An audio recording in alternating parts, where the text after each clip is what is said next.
Abra sua Bíblia, por favor. Filipenses, no capítulo 3.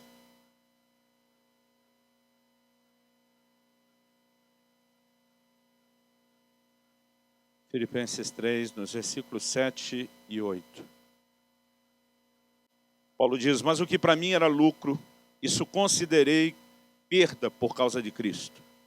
Sim, deveras considero tudo como perda, por causa da sublimidade do conhecimento de Cristo Jesus, meu Senhor, por amor do qual perdi todas as coisas, e as considero como refúgio para ganhar a Cristo. Amém.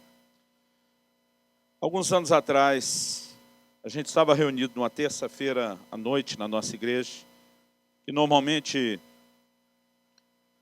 é a noite onde a gente tem uma reunião com a nossa liderança, e a forma como nós classificamos essa reunião não é nem de um culto, é o que nós sempre chamamos de um momento de treinamento de líderes.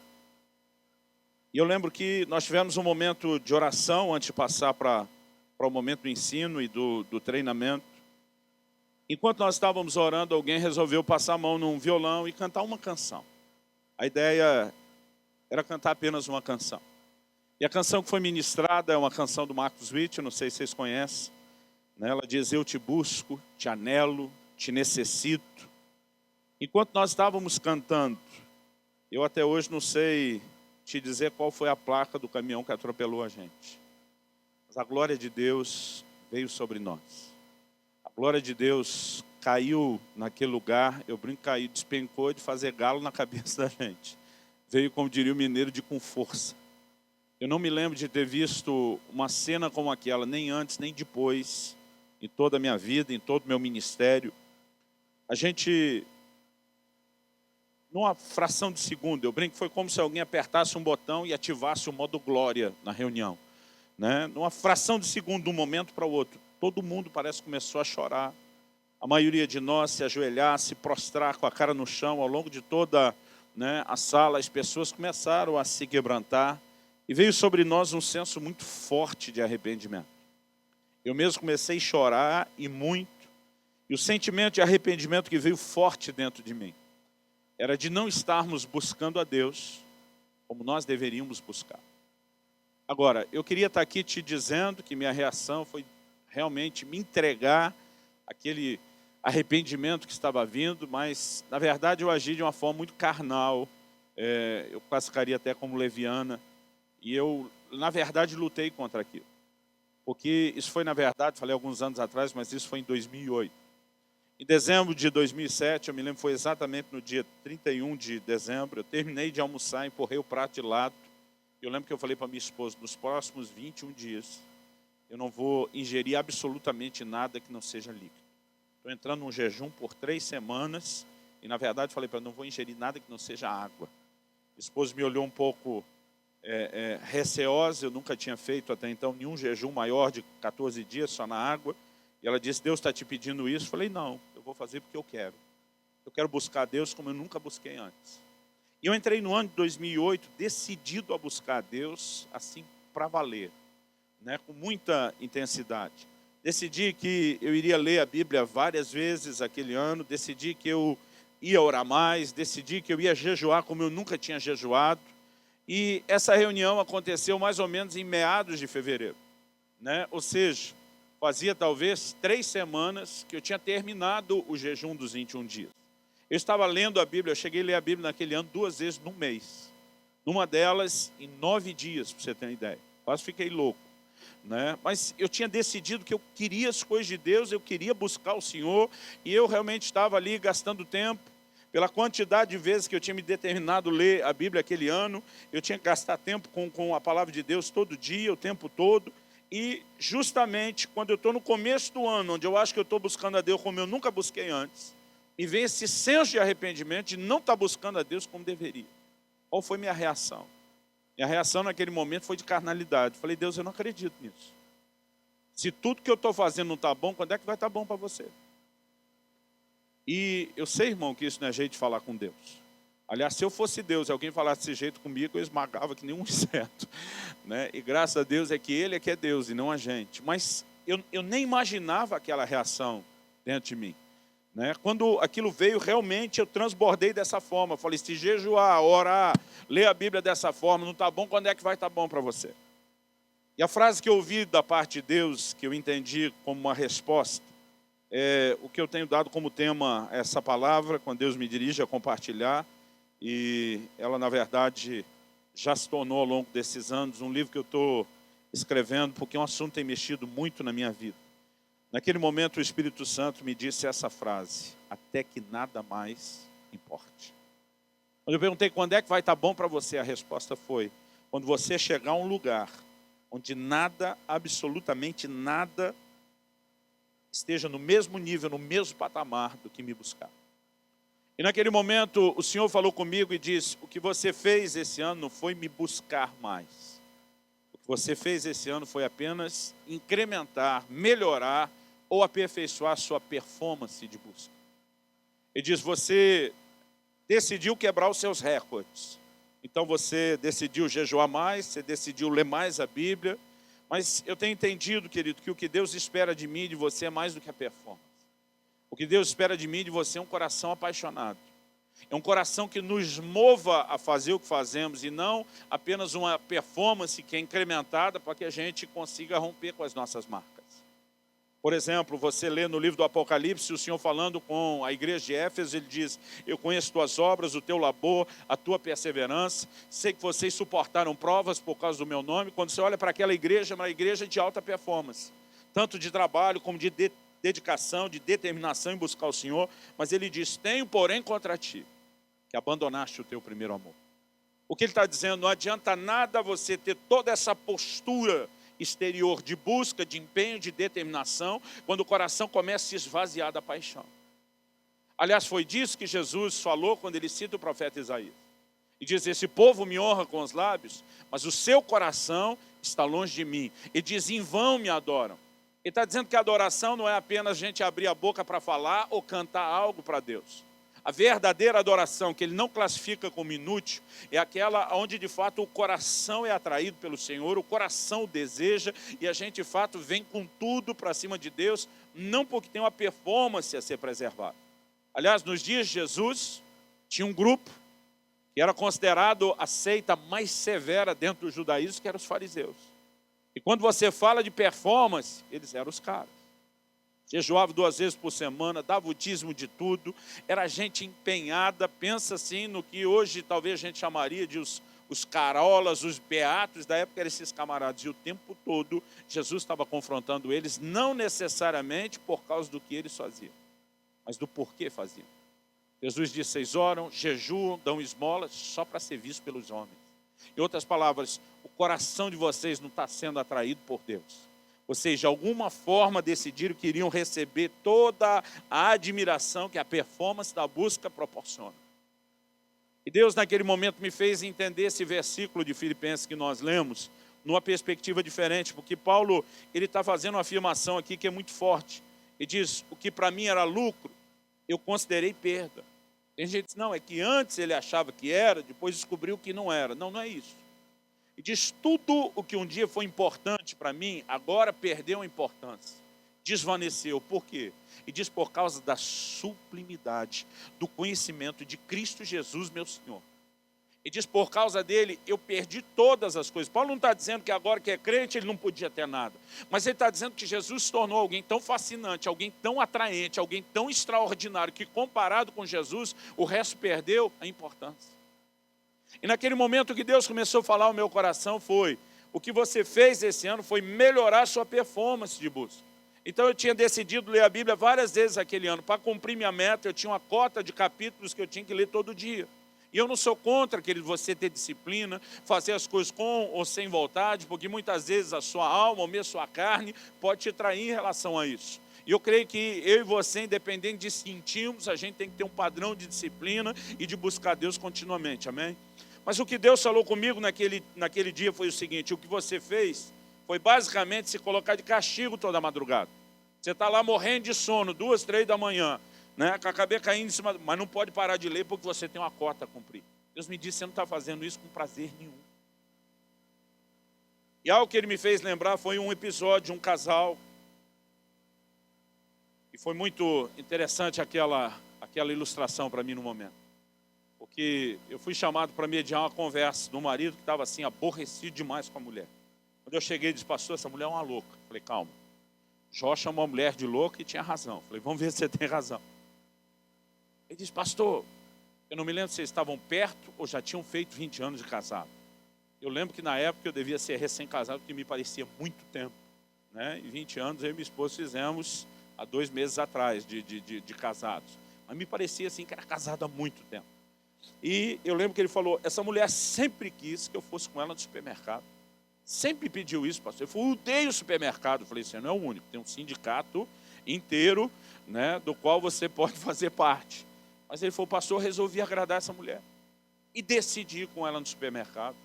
Quando eu voltei, o senhor sabe que essa louca me falou? Que nunca mais quer que eu vá com ela no supermercado. Depois dele ter falado, a irmã ergueu a mão, tipo assim, permissão para falar. Irmã, agora é com você. Ela olhou para mim e falou assim, pastor, eu nunca quis que ele fosse comigo no supermercado. Ela falou isso e quase endemoniou. Eu tenho testemunha. Eu falei, calma, agora é a vez dela. Falei, irmã, desculpa, eu acho difícil você, como uma mulher, nunca ter querido que seu marido fosse com você. Me ajuda a entender isso? Ela falou, pastor, então eu vou te explicar. Eu nunca quis que ele fosse comigo no supermercado. O que eu queria é que ele quisesse ir. E a afirmação dela foi tão profunda que acho que levou uns 5 minutos para entender. Porque ela disse, pastor, tem uma diferença enorme de ir do jeito que ele foi, resmungando que está demorando, que isso e aquilo, e ele querer estar lá. Porque embora ele tenha dito que foi para me agradar, pastor, parece que ele estava de castigo, parece que ele estava debaixo de punição. Então, para ir dessa forma, eu prefiro que não vá nunca. Eu nunca quis que ele fosse. O que eu queria é que ele quisesse ir. Se ele não consegue querer, então eu prefiro que ele não vá. E nesse dia, Deus me fez lembrar desse episódio. E o que ele falou no meu coração, eu nunca quis que você me buscasse. O que eu queria era que você quisesse me buscar. E há uma diferença enorme, querido, entre uma coisa e outra. Porque o homem foi criado, ele existe para buscar a Deus. Em Atos, no capítulo 17, vai rapidinho comigo lá, Atos, capítulo 17. Quando o apóstolo Paulo está falando para os gregos em Atenas, irmão, era o maior palco da filosofia do mundo daquela época. E Paulo começa a dissertar, na verdade, sobre a razão pela qual a humanidade existe. No lugar onde mais se questionava isso. 26 e 27 de Atos 17. Paulo diz assim, de um só, uma clara referência a Adão, fez toda a raça humana para habitar sobre toda a face da terra, havendo fixado os tempos previamente estabelecidos e os limites da sua habitação. Então ele diz, para buscarem a Deus. Por que Deus de um só homem fez toda a raça humana e os estabeleceu nessa terra? Irmão, a Bíblia é clara, para buscarem a Deus. Eu queria que você virasse para o irmão que vai te dar um livro de presente no final, falasse para ele, você existe.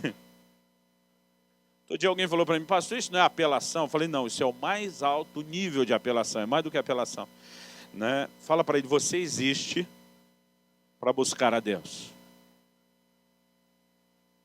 Amém?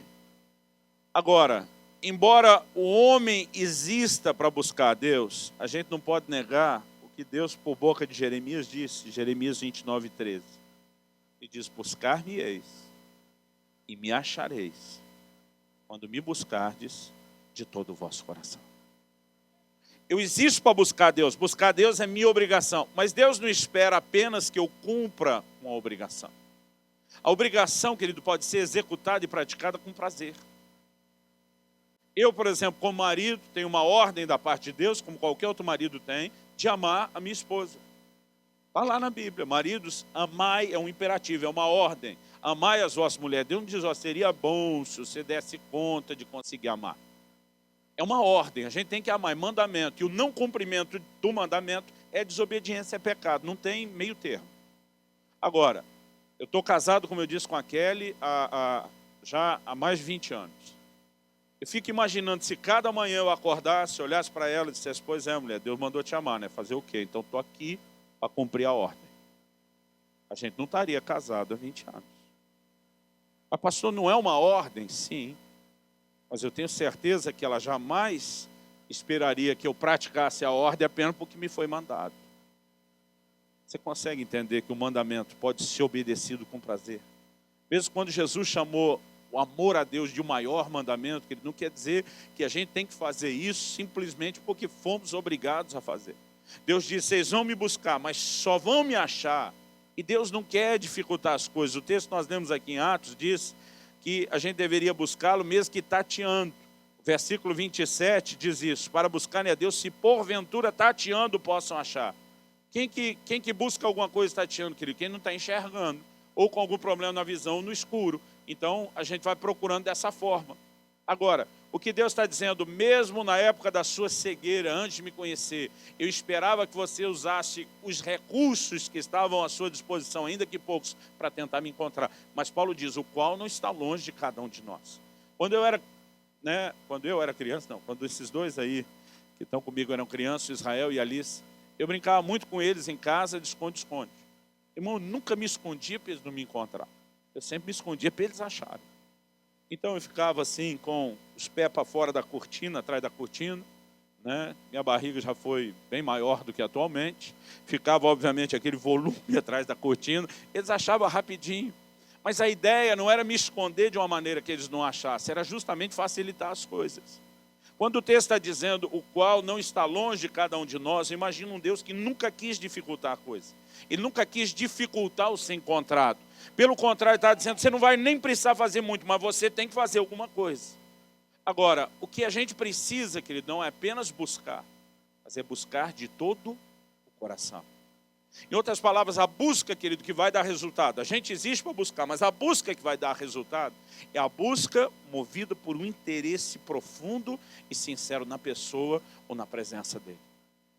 Paulo está dizendo, por amor a ele, eu passei a desejá-lo tanto, eu passei a estar tão obcecado, fascinado por ele, que o resto perdeu a importância. E naquele dia, quando Deus falou comigo sobre isso, até que nada mais importe, é a gente chegar num lugar, querido, onde a gente não cumpre apenas com a obrigação, aumentando o nível de religiosidade, de performance, mas onde a gente de fato consiga permitir que o nosso interesse por Deus vai se tornando tão intenso, tão intenso, tão intenso, que as outras coisas deixam de ser importantes. Quando eu comecei a namorar a Kelly, a gente fez isso à distância, morávamos em estados diferentes, a 700 quilômetros de distância. Naquela época a gente não tinha as facilidades de hoje de se conversar.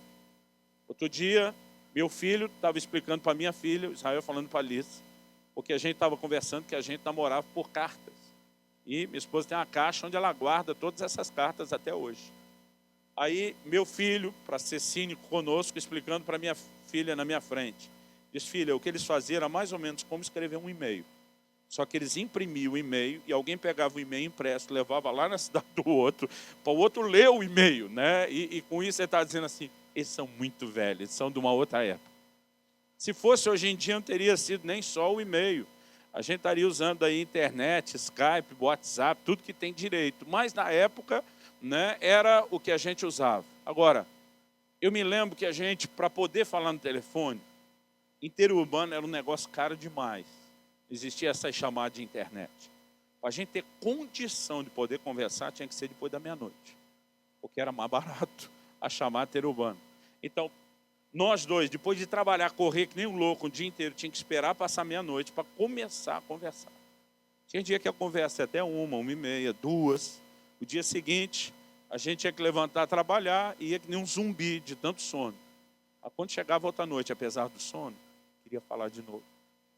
E não queria desligar, porque quando você encontra algo que realmente interessa, as outras coisas, mesmo sendo importantes, elas vão deixando de ser tão importantes quanto o objeto da sua paixão. Quem está entendendo? Irmão, Deus não quer que eu e você apenas gastemos tempo, porque tem que gastar tempo. Deus quer que o prazer de querer estar com Ele seja tão intenso, que as outras coisas vão perdendo o seu valor, que as outras coisas vão perdendo a importância. Irmão, não consigo entender a maneira como alguns de nós decidimos viver a vida cristã.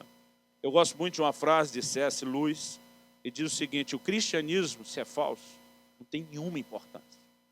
E diz, se é verdadeiro, tem infinita importância. E diz, o que ele não pode ser, é de moderada importância.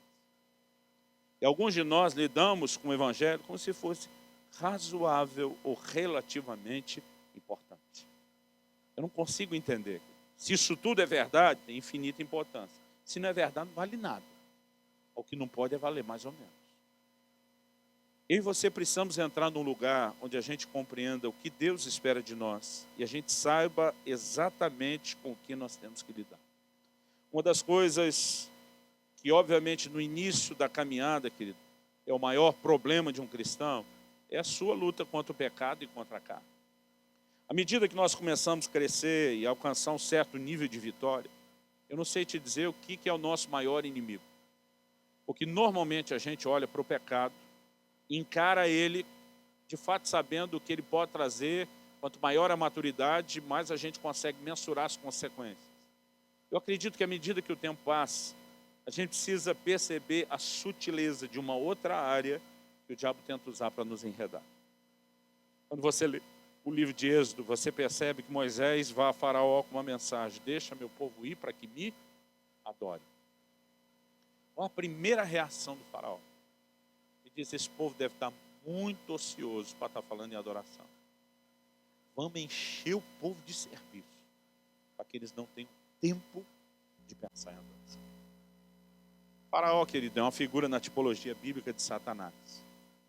Eu vou te dizer, eu não acredito que ele mudou de ideia, eu não acredito que ele mudou de estratégia, até porque a mesma estratégia está dando tanto resultado. E como diz o ditado, time que está ganhando, você não mexe. Eu acredito que uma das áreas de maior sutileza para mim e para você são as distrações. E acredito que uma das coisas que o diabo vai tentar usar para minar a minha, a sua paixão. Não é tentar fazer a gente virar as costas para Deus, não é tentar fazer a gente pecar contra Deus, porque provavelmente esse tipo de coisa não é uma opção quando a gente entende o que de fato Deus espera de nós. Mas o que ele vai tentar usar contra nós são distrações. Em Lucas 15, se você puder, abra comigo lá. Capítulo 14, a partir do versículo 15. Jesus foi comer numa casa, e justamente porque o que estava em questão ali era uma refeição. O texto bíblico diz o seguinte, Lucas capítulo 14, versículo 15. Ora, ouvindo tais palavras, um dos que estavam com ele à mesa disse-lhe: bem-aventurado aquele que comer pão no reino de Deus. Ele, porém, respondeu, aproveitou a ideia de comida, de banquete que falaram. Certo homem deu uma grande ceia e convidou a muitos. A hora da ceia enviou seu servo para avisar aos convidados: vinde, porque tudo já está preparado. Não obstante, todos a uma começaram a escusar-se. Disse o primeiro: comprei um campo e preciso ir vê-lo. Rogo-te que me tenhas por escusado. Outro disse: comprei 5 juntas de bois e vou experimentá-las. Rogo-te que me tenhas por escusado. E outro disse: casei-me e por isso não posso ir. Se você for analisar cada uma dessas desculpas, nenhuma delas envolve uma coisa ilícita, errada em si mesma. O primeiro deles diz: olha, comprei um campo e eu preciso vê-lo. Está falando de adquirir uma propriedade. Eu não sei quantos de vocês têm orado por isso. Mas, irmão, você não vai encontrar uma pessoa em sã juízo que, não, eu nunca faço questão de ter minha casa própria, eu nunca faço questão de ter, né, um imóvel, uma propriedade ou mais de uma, se puder.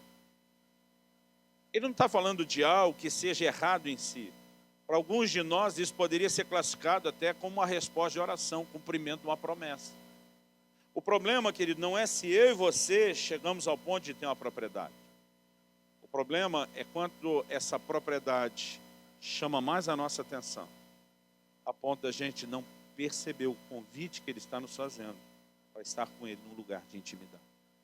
O segundo diz: comprei 5 juntas de bois. O que eram juntas de bois?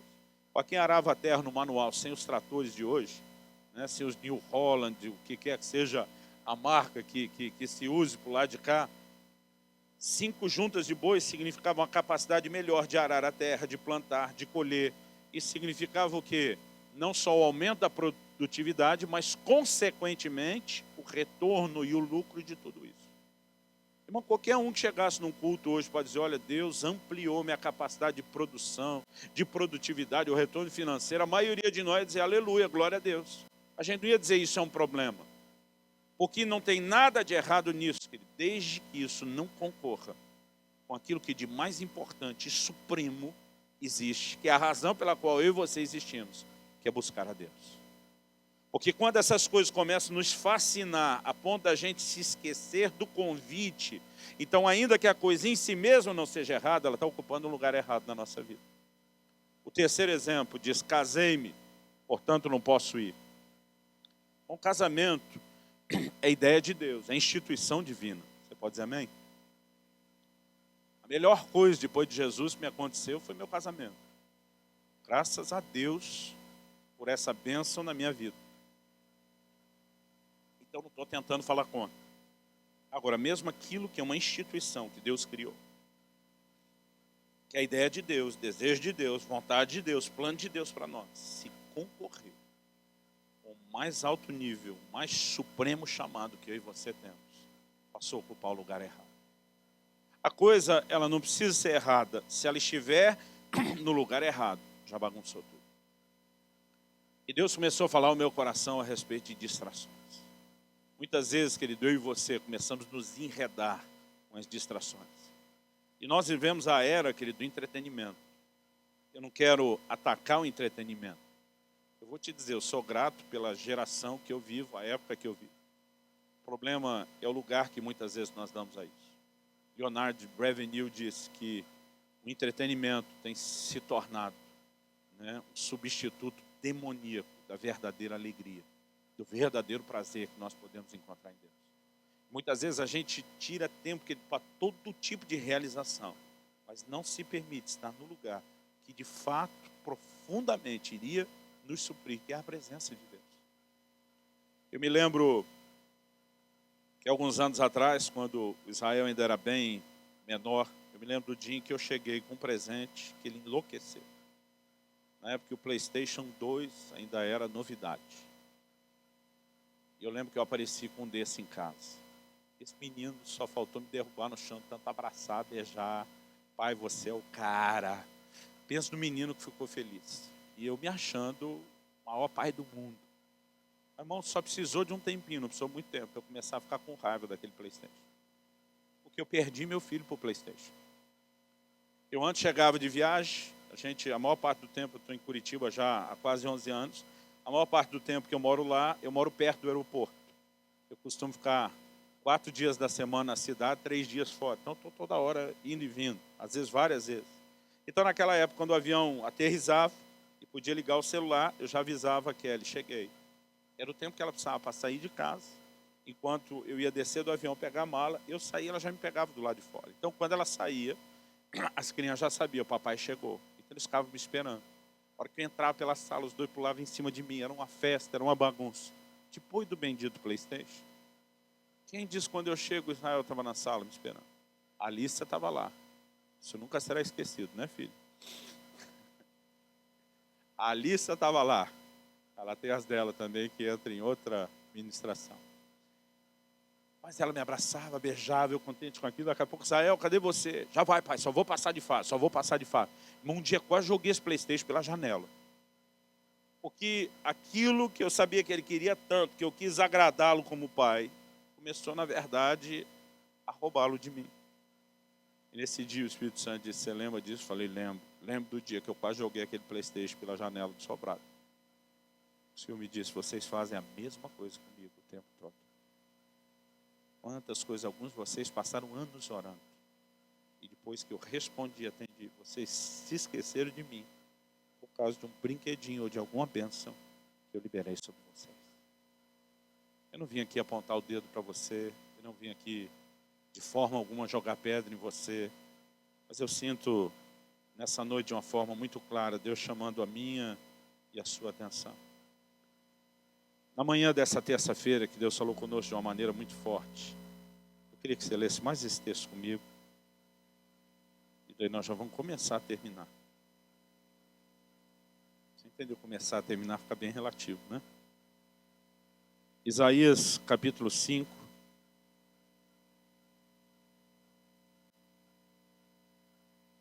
Versículo 11.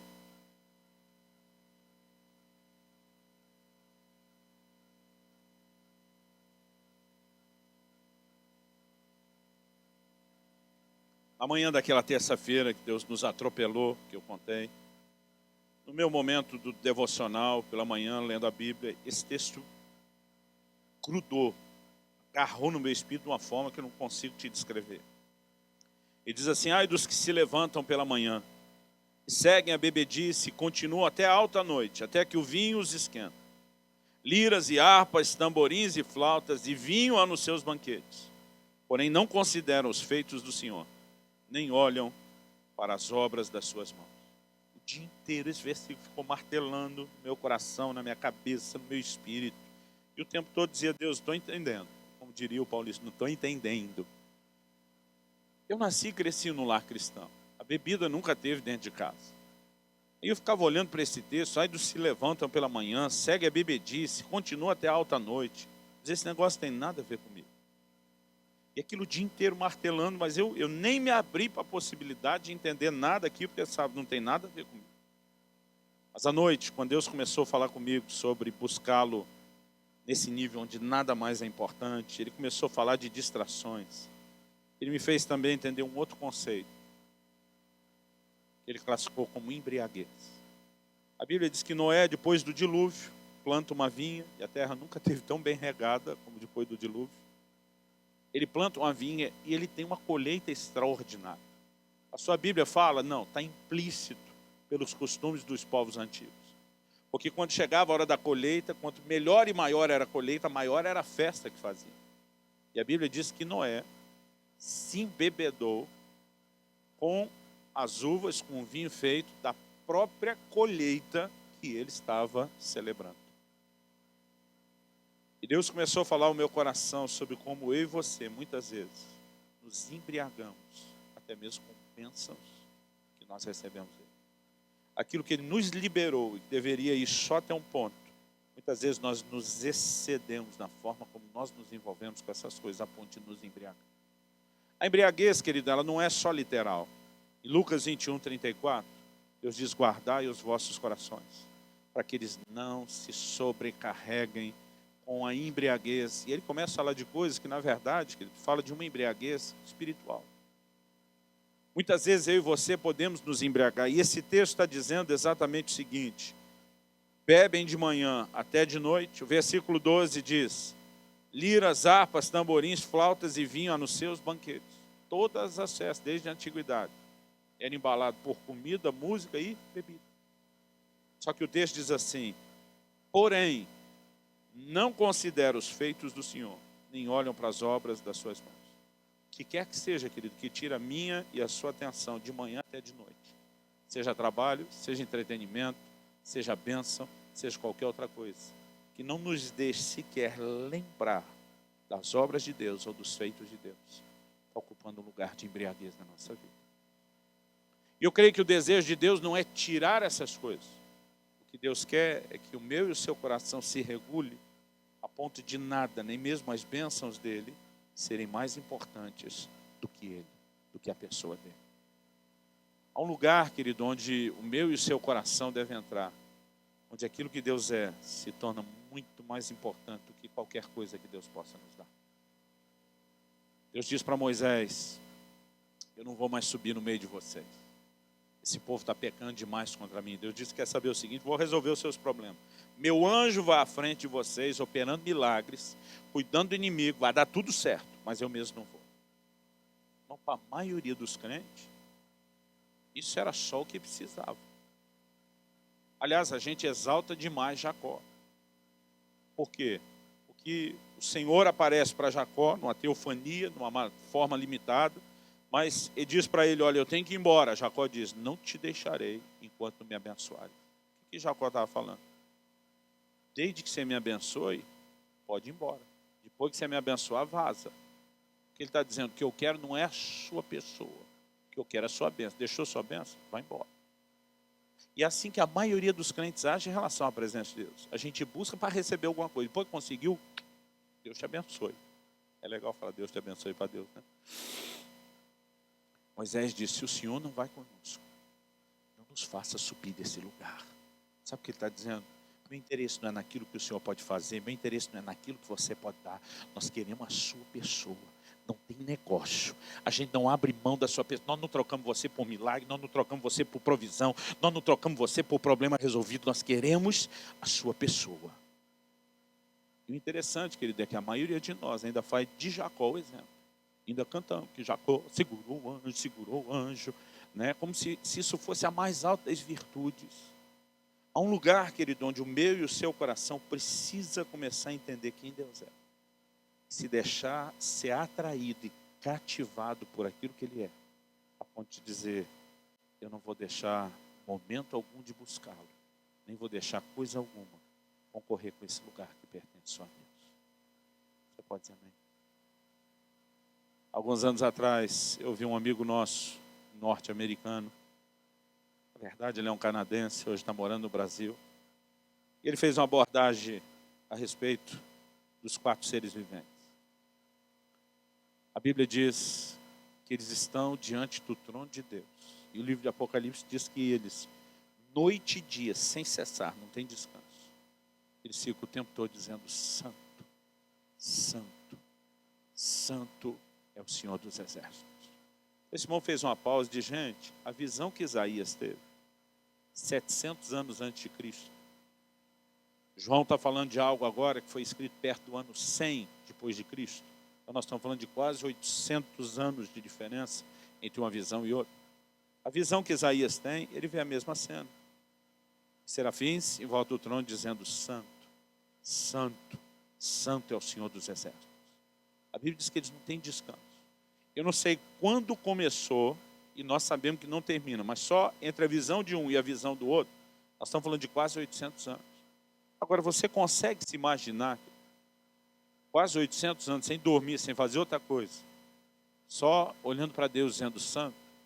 A maioria de nós, com bem menos de 200 anos, acho que já estaria ali. Santo, santo. Eu acho que deveria ser a coisa mais entediante do mundo, irmão. Ficar 24 horas por dia, por séculos a fio, santo, santo, santo. Eu acho que o cara podia ter o mais alto nível do toque, o transtorno obsessivo compulsivo, não ia nem conseguir contar quantas vezes ele está falando santo. Agora, a menos que você faça isso, atraído profundamente por algo. O texto diz que essas criaturas, João diz, eles são cheios de olhos, por dentro e por fora. Alguém diz, talvez só 2 olhos, como o meu e o seu, não seriam suficientes para contemplar tamanha beleza. E eu particularmente acredito que eles não conseguem mais sair dali, que eles estão cativados pela revelação de quem Deus é. Irmão, Deus é um ser inesgotável. A maioria de nós entender um pouquinho sobre ele já começa a ficar empolgado. Davi diz no Salmo 27:4, uma coisa pedi ao Senhor e a buscarei, que eu possa habitar no seu santuário. E diz contemplar a sua formosura. Davi diz tem uma beleza nele que eu quero admirar, mas ele diz assim, e inquirir no seu santo templo. A palavra traduzida ali, inquirir, é meditar, é pesquisar. Davi em outras palavras está dizendo, eu quero estudar Deus. Eu quero conhecê-lo cada vez mais, eu quero ficar admirando Deus. Eu quero ficar babando em quem Deus é. Ele diz, eu pedi uma coisa. E diz, eu não preciso de mais nada. Davi está usando exatamente a mesma linguagem que o apóstolo Paulo. O apóstolo Paulo diz, eu considero todo o resto perda, por causa de quem ele é. Davi diz, eu só quero isso, eu não quero mais nada. O que eu pedi, o que está acima de tudo, é isso. Quando Jesus está na casa de Marta e Maria, nós conhecemos aquela conversa. Marta agoniada. Aí ela aborda Jesus e diz, Senhor, dize a minha irmã. Se diz a minha irmã, gente. Se alguém for, passou uma revelação, eu falei, não é uma revelação. Isso aí a gente sabe como funcionam as coisas numa família. Quando a pessoa começa a falar da outra, como se ela não tivesse presente, bom, já tem um BO, já tem um boletim de ocorrência. Eu já vi situações como essa. O marido fala para a esposa, menino, fala para a sua mãe. A mulher está do lado, mas já não se dirige a ela. Menino, fala para a sua mãe. A mãe responde, menino, fala para o seu pai. Conversou através do outro, já deu BO, coisa está feia. Ela chega e diz, Senhor, diz a minha irmã que me ajude. O que eu imagino? Que várias vezes ela passou por aquela sala e discretamente ela deve ter dado sinal para Maria, vem me ajudar. Eu disse que Maria estava sentada ouvindo Jesus. Marta ralando. Irmão, não era dia de fazer faxina. Ela está querendo receber bem Jesus. Você consegue imaginar receber Jesus na sua casa? Física e literalmente. Irmão, não poderia recebê-lo de uma forma qualquer. Eu lembro quando eu era recém-casado, que ela estudava, estava na faculdade de manhã, trabalhava à tarde e me acompanhava à noite no ministério. A vida dela era uma loucura. E ela tinha que chegar correndo para ter tempo de fazer almoço antes de trabalhar. Um dia eu liguei para ela e falei, não venha com tanta pressa. Decidi fazer um almoço para você hoje. Ela do outro lado disse, sério? Ela disse, qual é o cardápio? Falei, vou te surpreender. Mas me dá a dica. Falei, vou dar a dica. Massa com peixe. Eu não sei o que essa mulher pensou, porque o que eu tinha feito era um miojo e abri uma lata de sardinha. Mas esse massa com peixe, ela veio achando assim que ia ser o maior banquete. Para dar uma placada no que iria acontecer depois. Eu lembro que eu derreti uma mussarela em cima no micro-ondas, peguei um ketchup, fiz um coração, falei, amo você. Falei, agora ela não briga comigo, né? Mas, irmão, é nunca que se Jesus viesse em casa, tirando a brincadeira que eu fiz com ela, eu queria ajudá-la na minha limitação. Mas é nunca que eu ia servir massa com peixe para Jesus nesse nível, né? Eu ia me desdobrar para fazer o melhor. Eu imagino que Marta, irmão, está movida a maior das boas intenções. Eu digo que Marta não era muito crente, não, ela queria honrar Jesus. E quando ela chega, ela não consegue achar certa, só ela está se desdobrando para agradar Jesus, outro sentado fazendo nada. Então ela chega e diz, Senhor, dize a minha irmã, e ela vai pedir ajuda de Jesus, achando que Jesus vai ficar do seu lado. Jesus diz, Marta, Marta. Por 7 vezes na Bíblia, Deus chama alguém pelo nome 2 vezes seguidas. Essa é uma delas. Todas as 7, se você olhar, o que está por trás é uma crise. Agora, se Marta já soubesse disso, a espinha dela tinha gelado, quando Jesus diz, Marta, Marta. Jesus diz assim, definição do próprio Jesus, poucas coisas são necessárias, ou mesmo uma só. Jesus está dizendo, no frigir dos ovos, no final das contas, uma coisa realmente importa. Aí ele diz, Maria, sua irmã, escolheu a boa parte. Jesus diz, essa não lhe será tirada. Sabe o que Jesus está dizendo? Em outras palavras, nem a pau você vai ter me ajuda para tirar Maria daqui. Porque Maria, sim, escolheu a única coisa que realmente importa.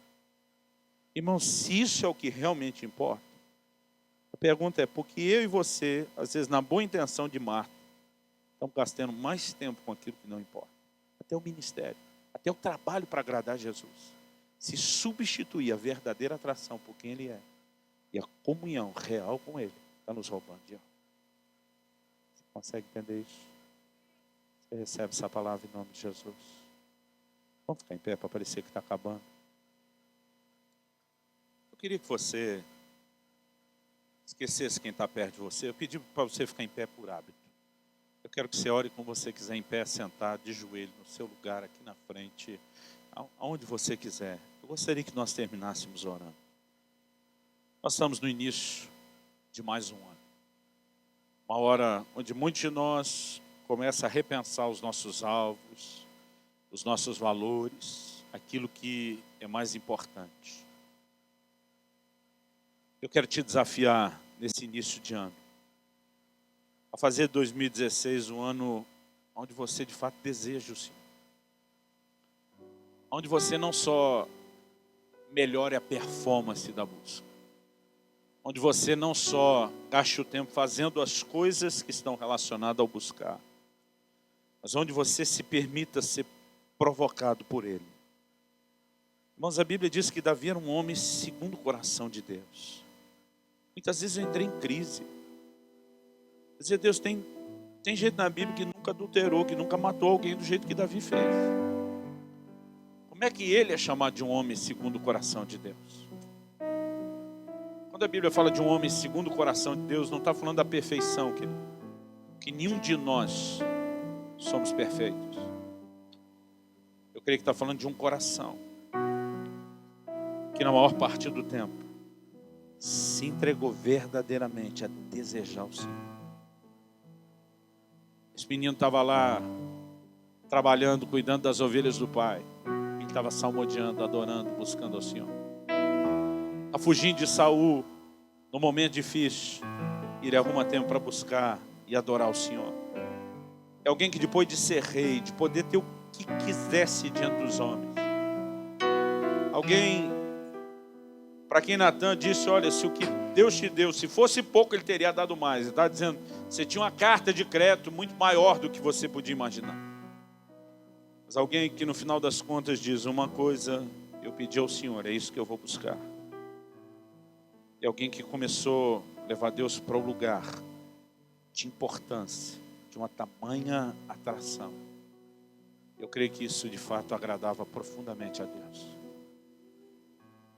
Deus nos criou dotados de vontade, de livre-arbítrio. Eu acredito que com uma única razão. Ele esperava que a gente o escolhesse. Ele esperava que a gente o quisesse. Que a gente se exercesse o nosso poder de escolha e de vontade. Canalizasse aí. Ele faz de tudo para chamar a nossa atenção. Ele faz de tudo para mostrar um pouco de quem Ele é. Mas Deus sempre está esperando do homem uma resposta. Deus sempre está esperando do homem um retorno. Que o homem se interesse por Ele. A minha oração é que nesse ano, eu e você possamos estar não no piloto automático, não na banguela da busca ao Senhor, empurrando as coisas de qualquer forma, mas que a gente se deixe ser atraído, cativado, pela revelação de Deus na sua palavra, pela obra do Espírito Santo. Eu gosto de ler porções do Salmo quando Davi diz, alegrei-me quando me disseram, vamos à casa do Senhor. Quando ele está dizendo, eu me alegrei, ele está mostrando, eu não estou fazendo isso só por fazer. Eu não estou fazendo na rotina, eu não estou fazendo na obrigação. Ele está dizendo, meu coração encontra prazer nisso. E talvez nessa noite você precisa romper com alguma distração, ou até mesmo com algum nível de embriaguez. Você precisa se permitir ser novamente atraído por Ele. Eu repito o que eu falei antes, eu não vim aqui jogar pedra em ninguém, apontar o dedo para ninguém. Isso não é a palavra de condenação. Eu creio que Deus no seu amor está dizendo, eu quero abrir seus olhos, eu quero chamar sua atenção. Eu te quero mais perto. Fala com Deus agora. Enquanto os músicos ministram, eu gostaria que você não cantasse com eles. Eu gostaria que você orasse. Orasse, derrama seu coração diante dele, em nome de Jesus.